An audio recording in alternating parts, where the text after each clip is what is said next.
Cuando descubro una errata en un libro, dejo la lectura, pues no sé ya si estoy leyendo la obra de un autor o las inepcias de un editor.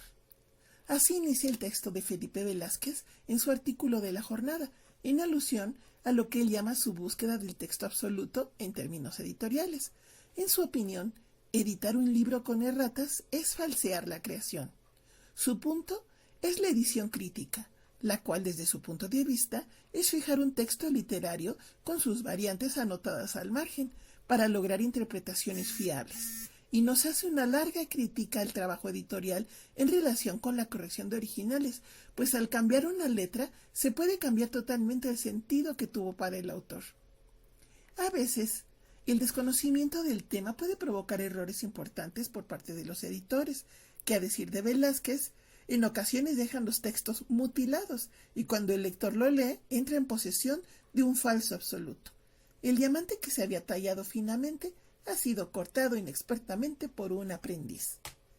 Hay editores que ostentan tal sensibilidad y talento que se les permite perfeccionar una obra, pero en su mayoría están obligados a pegarse en su corrección a lo que el autor plasmó y éste debería autorizarlas, pues muchas veces la huella del lector es una huella negativa que cambia el sentido de lo escrito, ya sea por un conocimiento limitado del idioma o de la materia.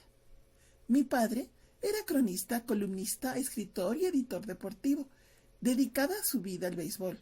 Heredó la buena pluma de su padre, mi abuelo, secretario de la Embajada de México en España en los años 30 antes de la guerra. Y su otro gran maestro, Fray Nano, su jefe en el periódico La Afición. Él enseñó lo que le faltaba por aprender. Pero en aquel tiempo, el mismo periodista era su propio editor, solo dependían de los linotipistas que pasaban sus notas para impresión. Él siempre fue su propio autor, corrector y editor. Además de su trabajo diario en el periódico, escribía y editaba 2 revistas de béisbol llamadas Hit y Béisbol, una semanal y otra mensual. Pero además escribía libros con la historia del béisbol cada 2 o 3 años. Y nunca hubo fallos en lo que quería plasmar, ganando un gran reconocimiento en el medio beisbolístico. Sin embargo, con la evolución de la tecnología, se tuvo que ir adaptando.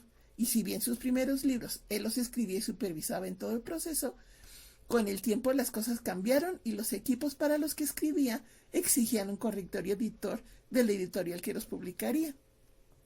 Este cambio lo empezó a llenar de estrés, pues después de que correctores y editores hacían su trabajo, él tenía que volver a leer el texto para corregirlos a ellos e incluso pelear con ellos. ¿La razón? Que el béisbol tiene su propia jerga, sus propios códigos, su propio lenguaje, sus propios anglicismos y generalmente las personas involucradas en el proceso no sabían nada de béisbol. Y esta es la paradoja del editor en las empresas, que si bien pueden manejar el lenguaje con elegancia y reconocer los errores lingüísticos en un pestañeo, lo que el autor ha colocado en el original es algo que sale de un contexto, de una perspectiva, de una época, de un mundo que se creó primero en la mente del autor para ser traducido en letras, y algún día los lectores podrán ver esta primera imagen extraída de la mente del autor. Pero a veces las tijeras del editor pueden tumbar la escenografía por completo. Un trabajo muy sensible y complejo, el del editor.